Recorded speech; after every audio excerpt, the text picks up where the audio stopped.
Baik, assalamualaikum warahmatullahi wabarakatuh. Terima kasih Warahmatullahi banyak wabarakatuh. kesempatannya.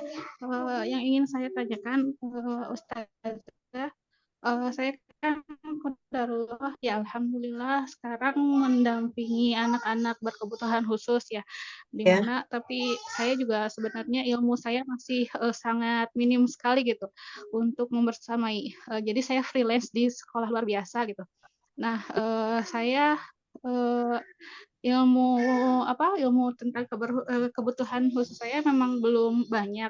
Ya, sehingga dalam mengasuh gitu membimbing anak-anak pun masih agak maksudnya kurang percaya diri lah dalam hal ini.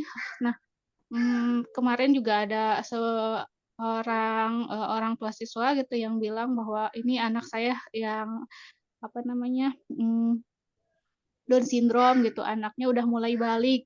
Nah, terkait hukum syariat dengan yang seperti itu juga ditanyakan gitu, bagaimana apakah eh, anak Down syndrome itu sudah berkewajiban menutup aurat dan lain sebagainya. Nah, saya sendiri dalam hal itu belum mengetahui gitu apa ya keilmuannya gitu. Dan beliau juga memang memberitahu kepada saya kalau misalkan ya pengen gitu kalau anaknya yang Down syndrome itu ya mungkin tidak ingin seperti anak yang lainnya, tapi ya apa yang harus dimunculkan dan lain sebagainya.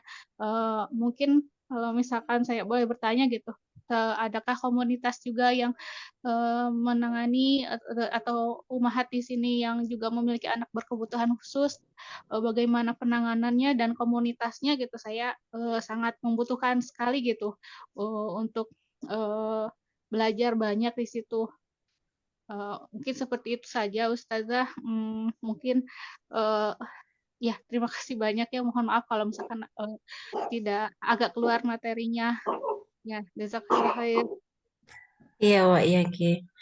Masya Allah Mbak Agustina ya dikaruniai keberkahan yang luar biasa dengan mengasuh anak-anak yang istimewa dan itu perlu perlu disyukuri Mbak. Jadi yang pertama memang harus bersyukur dulu kita dipercaya sama Allah artinya kita mampu. Dan karena Allah itu nggak pernah ngasih cobaan ujian di luar batas kemampuan kita. Jadi Allah amanahkan itu berarti memang Allah menilai gitu ya mengukur Mbak Agustina ini mampu untuk mengemban amanah itu dan akan ada banyak sekali kebaikan di sana gitu ya. Bahkan setiap kelelahan, setiap usaha Mbak Agustina untuk belajar itu akan dinilai sebagai suatu ibadah gitu ya, sebagai ibadah yang sangat besar pahalanya ketika sabar gitu ya. Kemudian untuk anak-anak yang istimewa terus terang saya sendiri ilmunya juga terbatas gitu ya untuk hal itu. Mungkin nanti teman-teman jika ada info seperti yang diminta Mbak Agustina tadi, info untuk komunitas pendampingan anak-anak berkebutuhan khusus bisa diinfokan. Yang jelas pasti akan ada potensinya, pasti akan ada kelebihannya ya anak-anak Down syndrome. Anak Down syndrome yang hafal Quran banyak ya. Anak Down syndrome yang memiliki kelebihan-kelebihan, yang punya skill-skill yang khusus gitu ya, bahkan lebih melejit dibanding anak-anak yang normal banyak juga. Memang hanya kita perlu sedikit usaha yang lebih besar lagi untuk menemukan ilmunya, untuk menemukan komunitas-komunitasnya. Seperti itu ya Mbak Agustin ya, mohon maaf tidak bisa banyak memberikan apa namanya ya ilmu dengan dalam hal ini karena memang saya sendiri juga terbatas.